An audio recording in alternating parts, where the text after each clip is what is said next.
નમસ્કાર દર્શક મિત્રો, ધ લોકસત્તા શોમાં આપનું સ્વાગત છે। અમેરિકન પ્રમુખ ડોનાલ્ડ ટ્રમ્પે અમેરિકામાં 8 મેને વિજય દિવસ જાહેર કર્યો છે।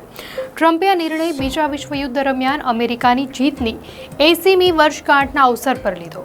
આ એલાન સાથે જ ટ્રમ્પે તમામ અમેરિકન લોકોને આ દિવસની શુભેચ્છા પાઠવી અને બીજા વિશ્વયુદ્ધ દરમિયાન બલિદાન આપનારા લોકોને યાદ કર્યા। અમેરિકન પ્રમુખે આ અવસર પર કહ્યું કે મને આ જાહેર કરતા ખૂબ ખુશી થઈ રહી છે કે મેં સત્તાવાર રીતે 8 મેને બીજા વિશ્વયુદ્ધ માટે વિજય દિવસ તરીકે જાહેર કરતી એક ઘોષણા પર હસ્તાક્ષર કર્યા છે। બીજા વિશ્વયુદ્ધનો ઉલ્લેખ કરતા ટ્રમ્પે કહ્યું કે અમેરિકા ક્યારેય જશ્નમાં સામેલ ન થયું અને વિજય મોટાભાગે આપણી કારણે મળ્યો છે।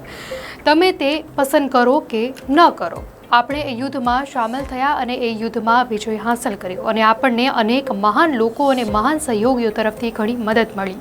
પરંતુ મને લાગે છે કે એવું કોઈ નથી કે જે કહેશે કે આપણે તે યુદ્ધમાં પ્રમુખ શક્તિ નહોતા।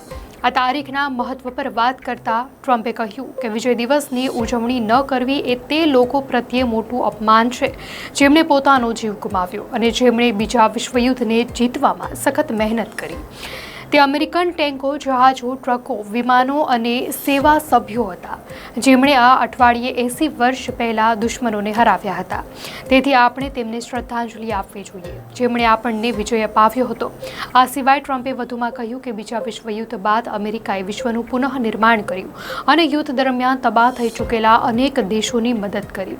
અમે બીજું પણ મોટું કાર્ય કર્યું છે જેના વિશે લોકો વાત નથી કરતા।